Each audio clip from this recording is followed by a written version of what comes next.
Olá pessoal, meu nome é Nicolas Vital, jornalista, e esse é o podcast Eu Como, um podcast que fala sobre alimentação, mas com base única e exclusivamente na ciência. O objetivo aqui é discutir temas relevantes relativos à nossa comida, mas sem preconceitos e nem achismos. E já vamos começar em grande estilo. Nesse primeiro episódio do podcast Eu Como, nós estamos recebendo Chico Graziano, que é engenheiro agrônomo, doutor em administração, professor de MBA na Fundação Getúlio Vargas, além de colunista do portal Poder 360. Chico também já foi secretário de Agricultura do governo do estado de São Paulo e nos últimos anos tem se destacado por combater as fake news em torno do agronegócio. E hoje a gente vai falar sobre a economia dos alimentos e tentar entender por que os preços dos alimentos variam tanto. Chico, muito boa tarde, é um prazer ter você aqui com a gente esse lançamento do podcast, começar já em grande estilo. Obrigado por aceitar o nosso convite. Obrigado. Bom, para mim é um privilégio, né? Eu estou estreando o podcast, essa ideia sua de fazer uma comunicação mais ampla, né? Então, muito bom. Vamos lá em frente. Isso aí, Chico. Então, sem mais delongas aqui, vamos direto ao ponto. Por que os preços dos alimentos variam tanto? O preço dos alimentos, em geral, varia muito porque a produção dos alimentos não é contínua, né? Se você compara com uma fábrica, então você está lá produzindo sapato. Você produz sapato todos os dias da semana, eventualmente pode parar no fim de semana, mas pouco importa se está em setembro, se está no verão, se está no inverno, né? Você fala, vou produzir 1000 pares de sapato, você tem tecnologia para isso, monta a fábrica, vai para frente, vale para parafuso, carro, qualquer coisa. Na agricultura não, na agricultura você ainda tem épocas, né? Você tem época de plantio, crescimento e você tem colheita. Então não é uma produção contínua, à semelhança dos setores industriais. E neste processo de produção você tem intempéries. Então você planta, dá uma seca, as sementes não nascem. Significa que vai faltar comida ali na frente. Faltou comida, pela lei da oferta e demanda, o preço sobe. Então você tem, historicamente, no Brasil, em qualquer lugar do mundo, você tem variações de oferta e de demanda que alteram os preços. Por outro lado, crescentemente, nós temos desenvolvido tecnologia que vão alterando um pouco esses ciclos de produção. Por exemplo, a agricultura irrigada. Se você tem agricultura irrigada, significa que se não chover não faz diferença, porque você está irrigando artificialmente aquelas plantas ou aquela lavoura e tal. Então, na tendência histórica, vamos pegar assim, nos últimos 100 anos, as oscilações têm sido menores, fruto da tecnologia. Mas mesmo assim, variam muito. E Chico, apesar, né, dos aumentos chamarem muito a atenção do consumidor, a comida tem pesado cada vez menos no bolso do brasileiro, né? E isso nem sempre é percebido. Por que isso acontece? E isso é uma tendência? A tendência é que fique mesmo cada vez mais barata a comida? Então, isso é importante. Quando você raciocina historicamente, você precisa conseguir separar aquilo que é um fenômeno conjuntural, quer dizer, a carne subiu de preço. Em novembro para dezembro, a carne aqui no Brasil, bovina, subiu muito de preço. Aí todo mundo fala assim, vai aumentar a inflação. Conceitualmente não está certo, porque a inflação significa um processo contínuo, demorado, onde todos os preços da economia sobem. Então, a inflação do chuchu, a inflação da carne, não é bem inflação, porque sobe e depois cai.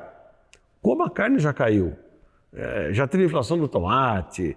Então, às vezes os jornalistas escrevem as coisas, conceitualmente não é bem assim. O que importa é você ver a tendência histórica, né? Os preços estão em queda, estão estáveis ou estão em alta. No caso dos alimentos no Brasil, uma pesquisa feita pelo Zé Roberto Mendonça de Barros e o professor Juarez Rizeri, da USP e da FGV, eles mostraram que nos últimos 43 anos houve uma queda real de 3,7% ao ano no preço dos alimentos. Nossa, tudo isso exatamente. O que significa real? Significa descontou a inflação, né? Então, significa que no tempo dos meus pais, ou quando eu era moleque, né, a cesta de alimentos pesava mais no bolso do consumidor. Hoje pesa menos. Ele gasta mais dinheiro com outras coisas. Cinema, alimentação fora, restaurante, mas não a cesta básica dos principais alimentos. Então, realmente, isto é o efeito mais extraordinário do avanço tecnológico no agro.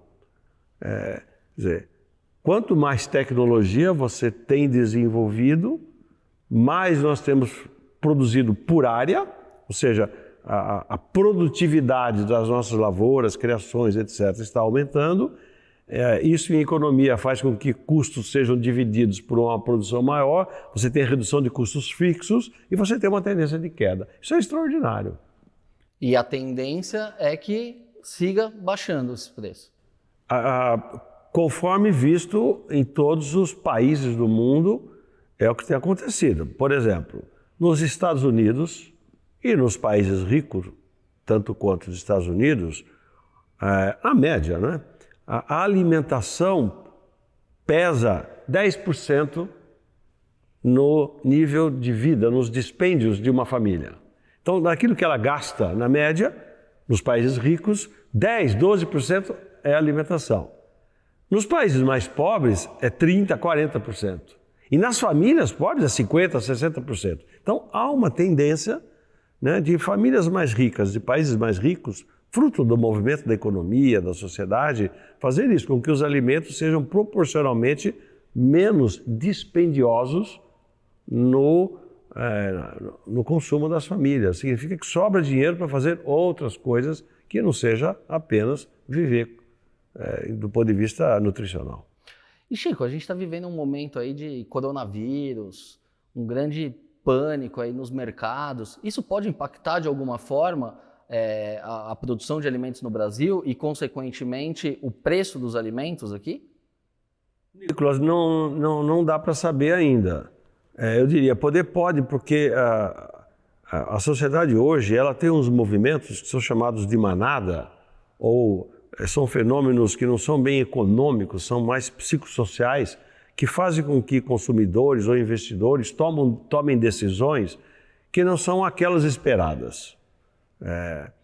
Os últimos prêmios Nobel de Economia, quem os venceu foram economistas que juntaram à economia tradicional análises de uma natureza um pouco mais ampla, para tentar entender por que de repente a bolsa cai, se não aconteceu nada objetivamente, mas aconteceu por uma expectativa. Então, o mundo que nós vivemos hoje é o mundo das expectativas. E a expectativa ela é muito rápida, ela é online por causa das redes digitais. Então, antigamente, nem muito antigamente, há poucos anos, né, os processos eram mais demorados. Agora, de repente, dá uma faísca e todo mundo toma uma decisão, toma outra. Isso pode afetar o agro e pode afetar alimentos? Pode, mas não está aparecendo. O que está efetivamente aparecendo é que se tem aí os grandes fundos financeiros estão se aproveitando dessa onda do coronavírus, é a minha visão.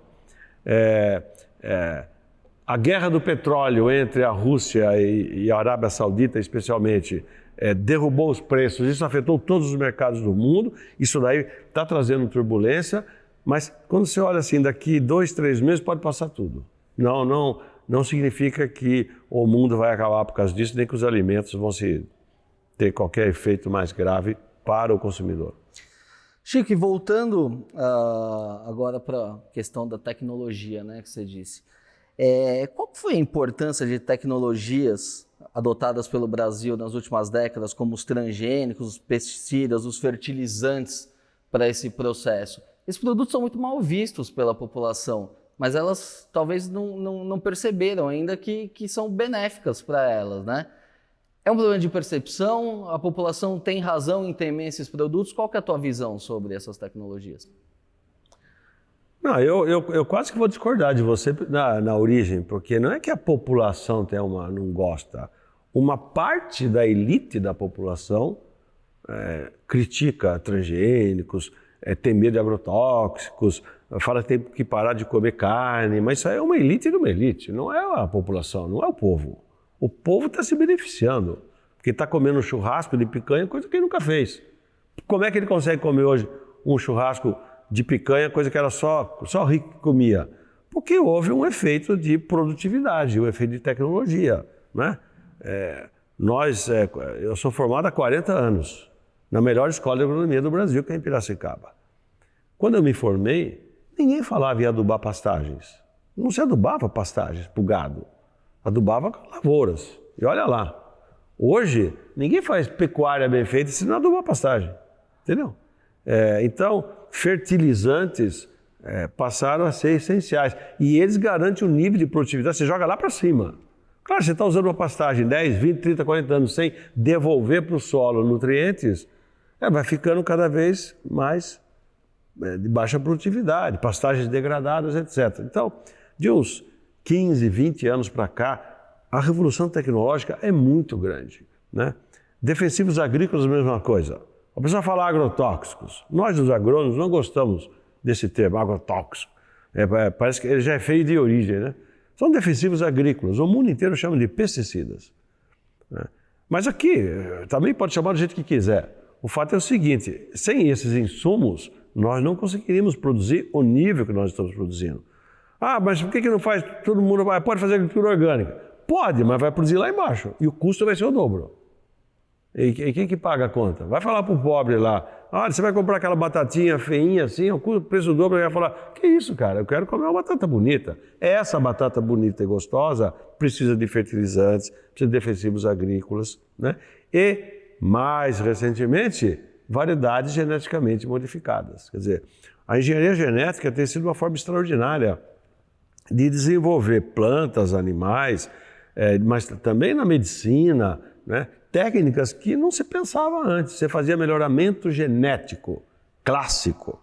Demorava 10, 12, 15 anos para você tirar uma nova variedade.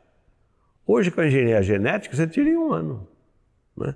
E você faz preciso, você não ficar multiplicando, não. Você fala, não, eu sei que esse gene aqui, que eu estudei o genoma da planta, esse gene aqui, se eu tirar daqui e botar lá na outra planta de outra espécie, eu sei que vai dar tal efeito, estuda, etc. Então, no caso dos transgênicos, muita gente tem medo, assim, porque quando foi lançado, há mais ou menos 25 anos, se falava, isso é coisa do diabo, né? Não é coisa de Deus. O fato é que tecnologias impactantes como essa causam mesmo temores na população. Mas 25 anos depois, ninguém morreu por causa de um transgênico. Nunca, em lugar nenhum do mundo, alguém relatou em qualquer hospital que uma pessoa tenha passado mal, falecido por ter consumido um alimento transgênico. Em lugar nenhum do mundo. Portanto, chega, né? Mostra que essa tecnologia ela é vitoriosa. Claro que nós, agricultores e as empresas do setor precisam convencer o consumidor, né? Também não é achar que o mundo é o mundo, que você tem influência, você tem competição, você tem grandes empresas, por exemplo, no Brasil, que só compram o milho não transgênico para vender lá fora, para vender para a Europa, por exemplo. Então, o que essa empresa faz? Se você falar mal do milho transgênico, ela não acha ruim. O mercado dela é do não transgênico, é do tradicional. Então você tem muita competição interempresarial que afeta esse mercado e a população fica meio assim olhando isso sem entender direito. E Chico, uma das culturas que mais se beneficiaram da transgenia foi a soja, né? E nessa safra o Brasil se tornou o maior produtor mundial de soja, mas os detratores dizem que a soja só serve para exportação, que é uma cultura capitalista.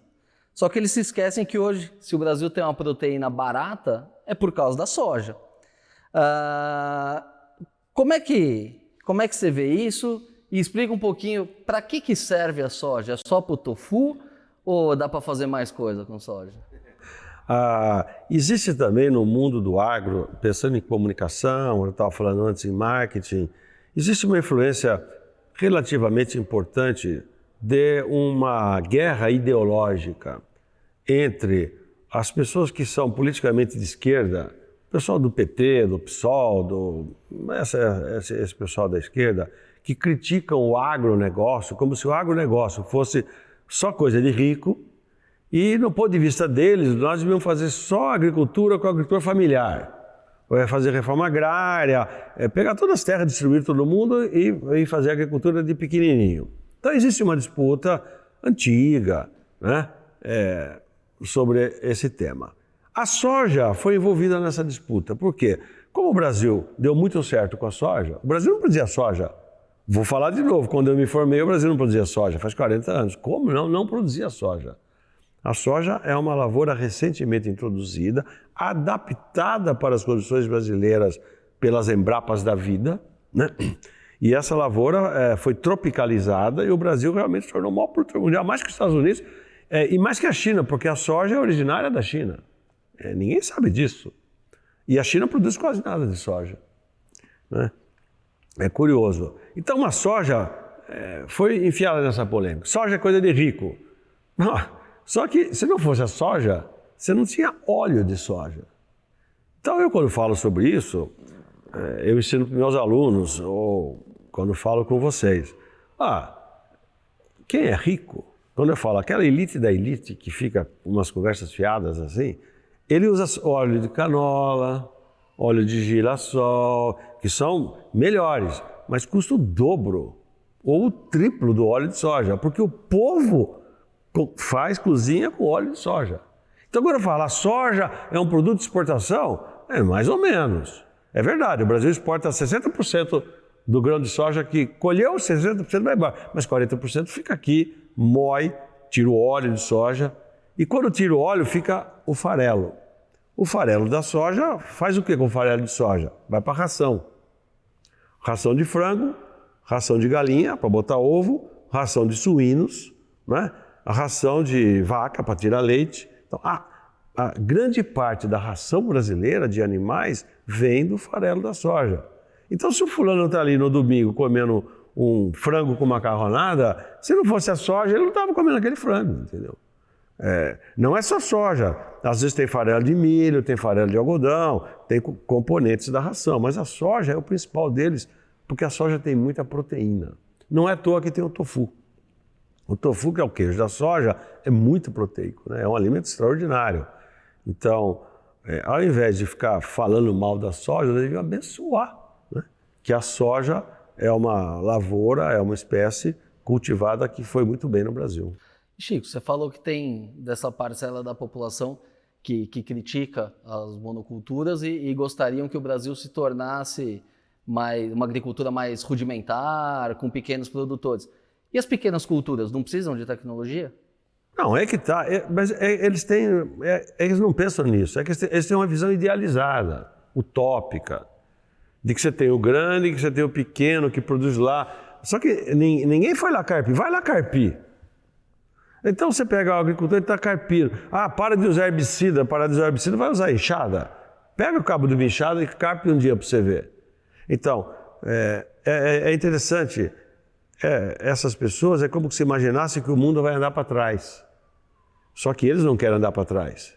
Eles querem ver o agricultor familiar carpindo na enxada, mas quando eles vão no médico, dá uma dor de cabeça, eles querem fazer uma ultrassonografia. Eles querem fazer o top do top. Não quer tomar chazinho, não. Né? Fica apavorado, vai para o hospital e só quer, óbvio, a tecnologia existe para melhorar a vida dos homens sobre a terra. Nenhuma delas piorou. Sabe? Então, na agricultura é um processo. Quando você vai ver... Outro dia eu fui lá ao Paraná, porque vou sempre. Lá naquele show rural, lá de Cascavel, da grande cooperativa.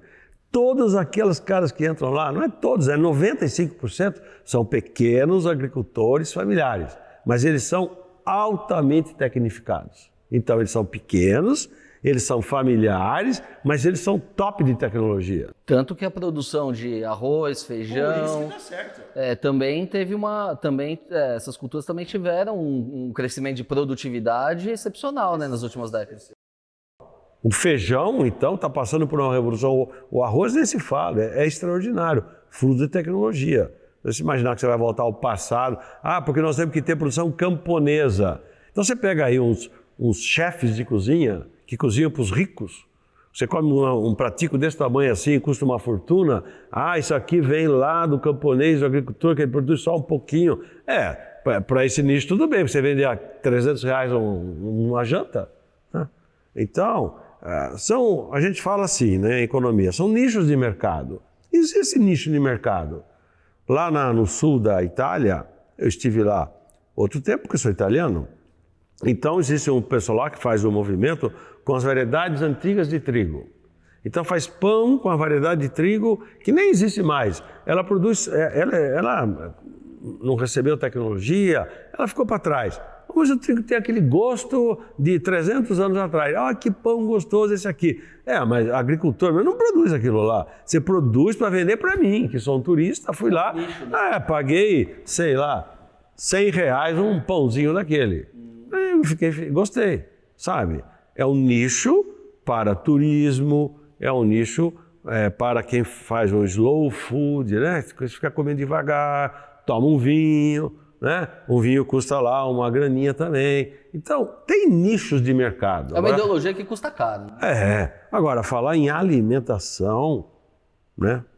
Para a população, né? Você falar em termos civilizatórios, não tem como, é muita tecnologia.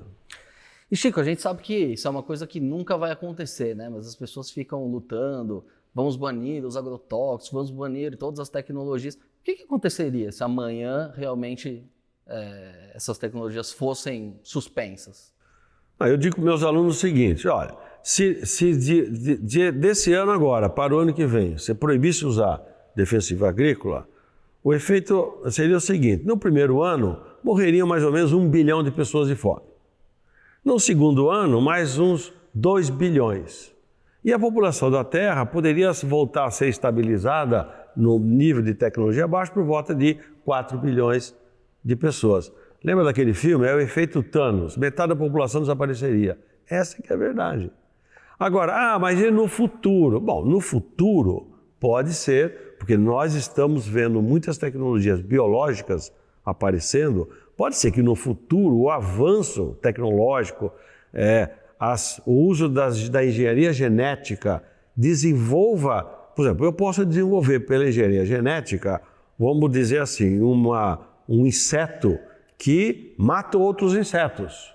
Né? Então eu vou combater inseto com outros insetos, mas eu meti tecnologia nele. Então pode ser que tecnologias desse tipo cause uma redução muito grande no uso de pesticidas químicos. Pode ser, mas isso vai ser fruto de muita tecnologia e de muitas décadas de avanço. Né? Se a gente chegar lá, melhor para todo mundo. E Chico, a gente está vendo aí um mundo cada vez melhor, né? Com mais alimento, com alimento mais barato, com as pessoas tendo mais acesso à comida. Mas qual que é o papel da imprensa para essa sensação de que as coisas não vão bem? Geralmente a gente vê muito mais notícia criticando o agronegócio do que destacando os feitos do agronegócio. Tem uma lógica nisso? No Brasil, né? Eu nunca vi isso acontecer no Chile, nos Estados Unidos, nem na Austrália. Na Europa, não sei dizer muito. No Japão não se faz isso. Então, no Brasil, realmente existe uma pegada, não sei o que de jornalistas que são de esquerda também, em geral. Tanto porque tem isso daí, sabe? O Brasil, como o Brasil está muito politizado, muito dividido, então agora é o seguinte, as pessoas querem meter o pau no Bolsonaro. E como o Bolsonaro é ligado à agricultura, aos agricultores, o pessoal mete o pau no Bolsonaro, mete o pau na agricultura para fazer essa... Então, você tem muita influência de um debate político sobre a questão do agro nacional. Mas como é que você vence isso? Eu acho que fazendo com calma o que nós estamos fazendo, né? Explicar, não é bem isso. Combater as fake news, né? Eu estou prestes a publicar um livro combatendo as fake news no agro. Nós temos que mostrar que não é bem isso. Olha, o mundo todo admira os seus agricultores. A Europa tem uma paixão pelos agricultores. Aqui no Brasil tem gente que fala mal dos agricultores, só que depois vai comer. E esquece que a comida é feita por aqueles que ele acabou de falar mal. Mas essa coisa da Europa também tem uma coisa de mercado aí, né? Que é uma onda de falar mal do agronegócio brasileiro como forma de proteger a agricultura europeia. Não tem isso também? No Brasil e provavelmente contaminado em todos os outros mercados, na Europa, né? O que acontece? Então, o Brasil começou a produzir frutas de elevada qualidade, coisa que não tinha antes. E começou a ter fruta padrão exportação. E o Brasil começou a vender frutas para a Europa. O Brasil começou a vender frutas para vários outros países. Como sempre foram os europeus que abasteceram, isso incomoda muito. Então, o que resta a eles? Falar mal da nossa fruta. A fruta do Brasil está cheia de agrotóxicos, então é melhor não comprar. É um jogo comercial. É uma pura malandragem comercial. E tem gente que entra nessa achando que é uma coisa, algo efetivo, e não é. É uma guerra comercial que envolve o Brasil, envolve nas carnes também, né? O Brasil começou a vender carnes, nossa, é incrível.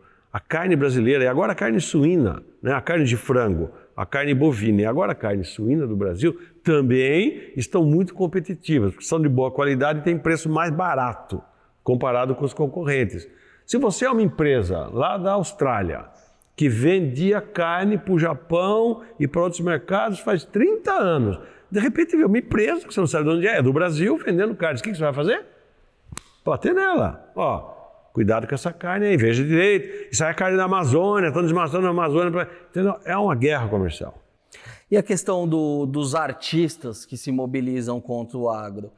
A gente viu recentemente na votação da lei dos agrotóxicos, né, conhecido como pacote do veneno também, uma grande mobilização aí de atores, chefes. Esse pessoal é especialista no assunto para comentar? E qual seria a motivação desse povo? Eu não sei explicar direito, juro, eu não sei mesmo. Primeira explicação minha. Se você chega para uma pessoa que é lá um artista, uma pessoa legal, veja ela lá na novela, tal. Chega para ela, eles vão votar uma coisa lá, vão votar um pacote do veneno. Vamos lá ficar contra? A pessoa vai, ela não tem a menor ideia do que é. Mas botaram um nome tão feio, pacote do veneno. O cara vai lá e se mobiliza. Acho que existe muito disso, muito desconhecimento da efetividade das coisas.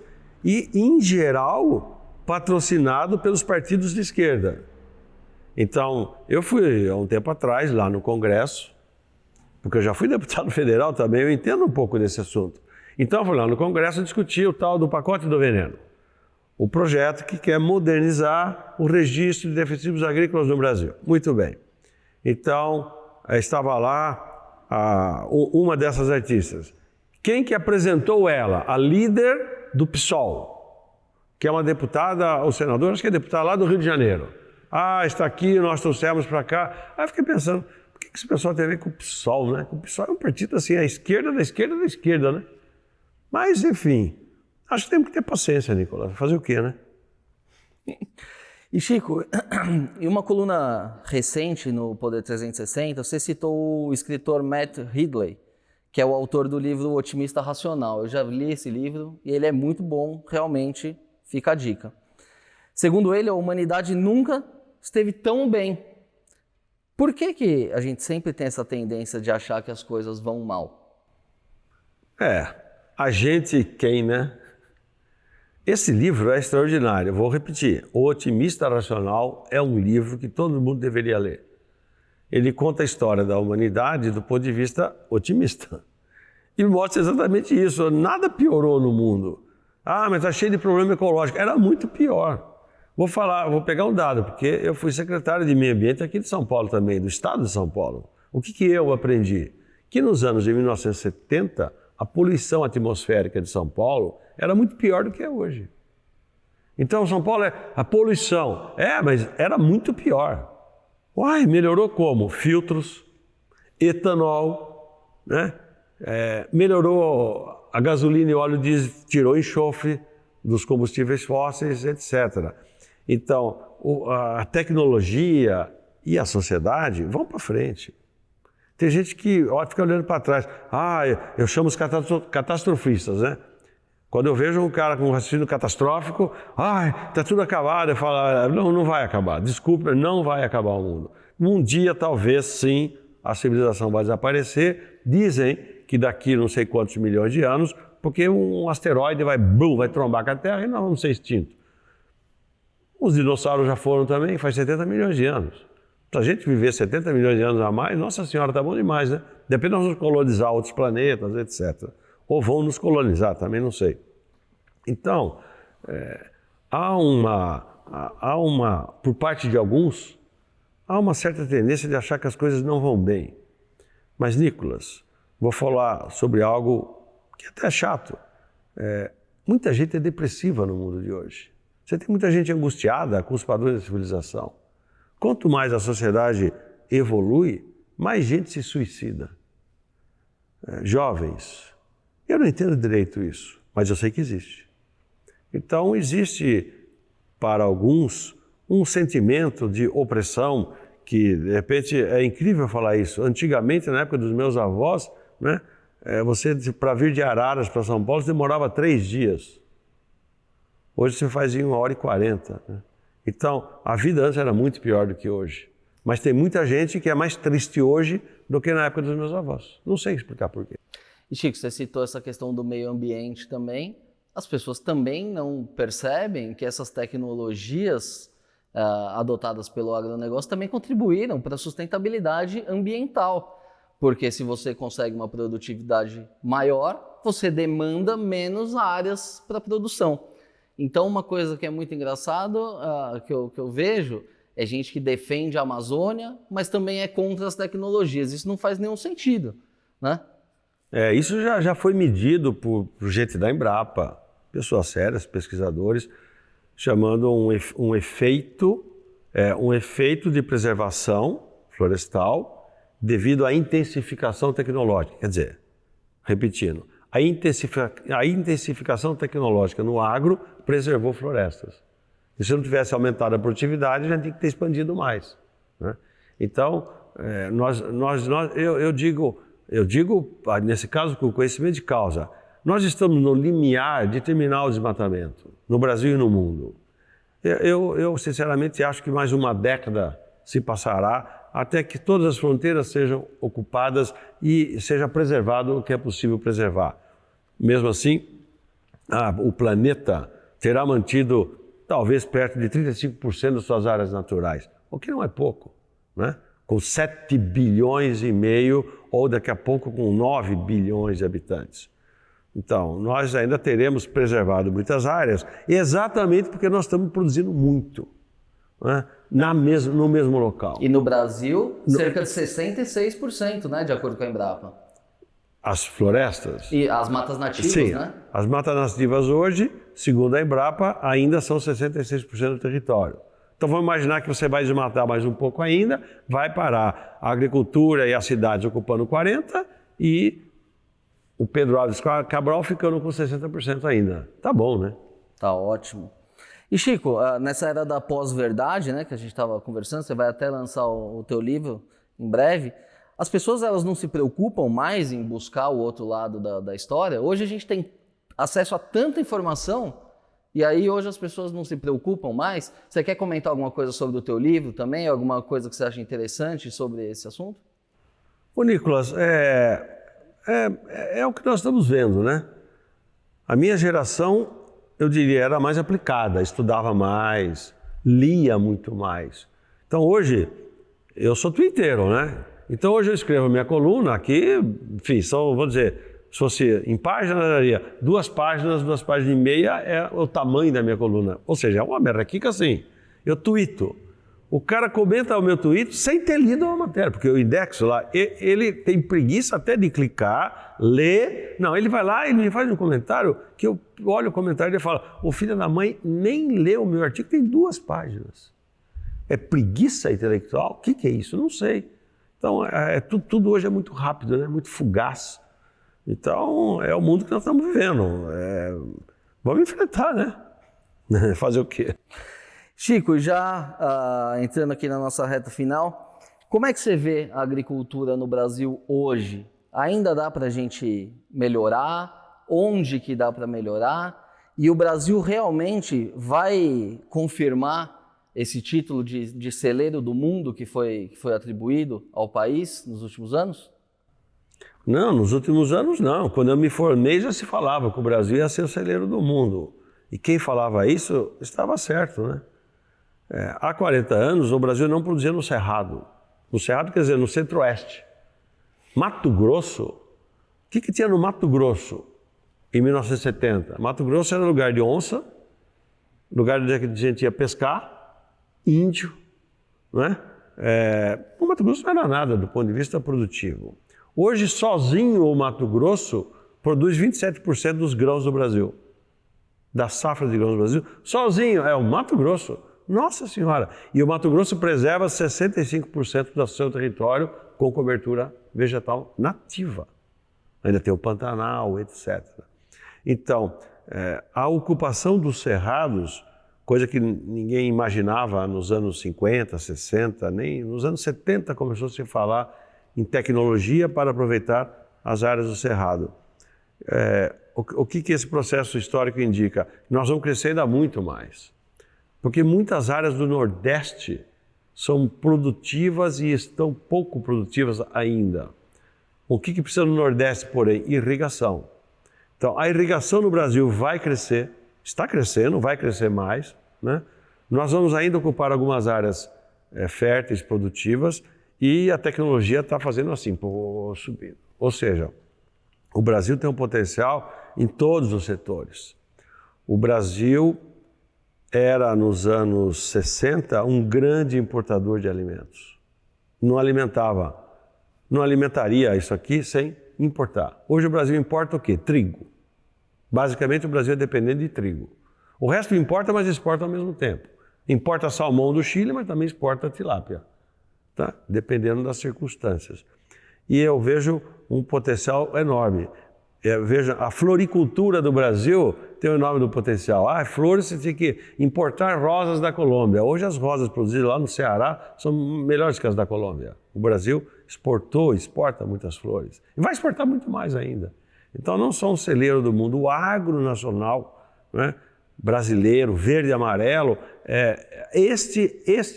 eu diria, esta é a melhor chance do Brasil ter futuro. Apostando na agricultura, na pecuária e no valor da terra. Eu não vejo o Brasil produzindo computadores. O que vai levar uma nação desse tamanho, né, para um futuro promissor, uma renda per capita alta, sem miséria no país, etc. Eu acho que é produzindo no agro. Eu acho que essa é a melhor chance do Brasil.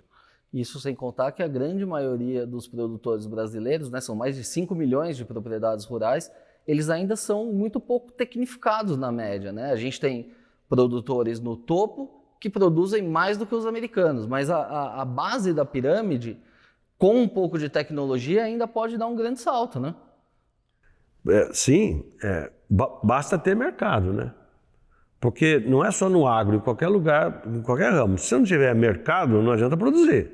Não vai produzir sapato, se ninguém comprar sapato, você vai quebrar. No agro vale a mesma coisa. Eu vou produzir girassol, mas alguém vai comprar outro girassol? Primeiro você tem que ver, hoje em dia é mercado. Tem gente que quer girassol, quero, o Brasil planta, né? Então, se houver demanda, e haverá demanda, possivelmente, todos os estudos mostram isso, o Brasil vai corresponder e vai levar, e mais gente vai produzir. Dos 5 milhões de produtores rurais do Brasil hoje, são estabelecimentos rurais, conforme diz o IBGE, o Brasil tem... Aqueles que respondem por 90% da produção são 500 mil agricultores. Então, o Brasil tem como ainda incorporar muita gente nessa virtude da tecnologia. Legal, Chico. Queria agradecer mais uma vez a sua presença aqui. Foi uma honra ter você aqui no nosso podcast Eu Como número 1. Eu acredito que a gente conseguiu levar bastante informação aqui para os nossos ouvintes e também para os que nos acompanham pelo YouTube e no site eucomo.com. Esse podcast conta com o patrocínio da Crop Life e vai ao ar toda sexta-feira nas principais plataformas de streaming e também no YouTube. Se gostou, aproveite e siga também o podcast no Facebook e no Instagram. Por hoje é isso. Chico, obrigado mais uma vez e até a semana que vem. Valeu.